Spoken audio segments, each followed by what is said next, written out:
First King chapter 20 verse 29. The two armies camped opposite each other for 7 days, and on the seventh day the battle began. The Israelites killed 100,000 Aramean foot soldiers in one day. The rest fled behind the walls of the epic. But the war fell on them and killed another 27,000. Ben-Hadad fled into the city and hid in the secret room. Ben-Hadad's officers said to him, Sir, we have heard that the kings of Israel are very merciful, so let's humble our service by wearing sackcloth and putting loaf on our head. Then perhaps King Ahab will let you leave. So they put on a sackcloth and loaf and went to the king of Israel and begged.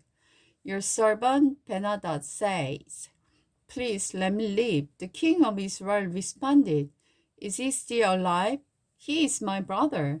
The men were quickly to grasp at this straw of hope, and they replied, Yes, your brother Ben-Hadad. Go and get him. The king of Israel told them. And when Ben-Hadad arrived and Ahab invited him up into his chariot, Ben-Hadad told him, I will give back the towns my father took from your father, and you may establish your place of trade in Damascus as my father did in Samaria. Then Ahab said, I will let you go under these conditions. So they made a treaty, and Ben-Hadad was set free. A prophet condemned Ahab. Meanwhile, the Lord instructed one of the group of the prophet to say to another man, Strike me. But the man refused to strike the prophet. Then the prophet told him, Because you have not obeyed the voice of the Lord, a lion will kill you as soon as you leave me. And sure enough, when he had gone, a lion attacked and killed him. Then the prophet turned to another man and said, Strike me. So he struck the prophet and wounded him. The prophet waited for the king beside the road, having placed a bandage over his eyes to disguise himself. As the king passed by, the prophet called out to him, Sir, I was in battle, and a man brought me a prisoner. He said, Guide this man. If for any reason he gets away, you will either die or pay in fine of the 75 pounds of silver. But while I am busy doing something else, the prisoner disappeared. Well, it's your own fault, the king replied. You have determined your own judgment. Then the prophet pulled the bandage from his eyes, and the king of Israel recognized him as one of the prophets. And the prophet told him, This is what the Lord says, because you have spared the man I said must be destroyed. Now you must die in his place, and your people will die instead of his people. So the king of Israel went home to Samaria, angry and sullen. Naboth's vineyard.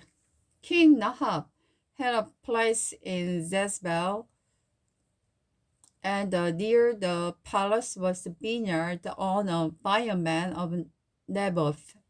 One day Nahab said to the Naboth, Since your vineyard is so convenient to the palace, I would take to buy it to use a vegetable garden. I'll give you a better vineyard in exchange, or your prefer.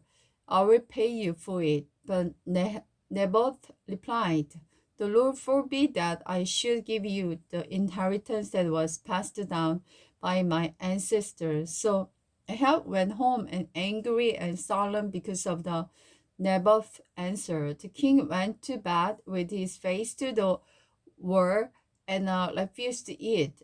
What in the world is the matter? His wife Jezebel asked him. What has made you so upset that you are not eating? I asked Naboth to sell me his vineyard or trade it, and he refused. Nahab told her. Are you the king of the Israel or not?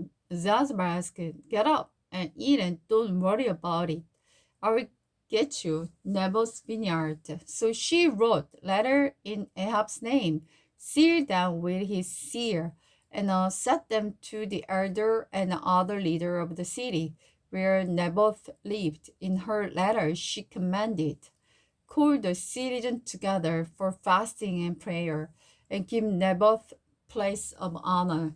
Find two scoundrels who will accuse him of cursing God and the king.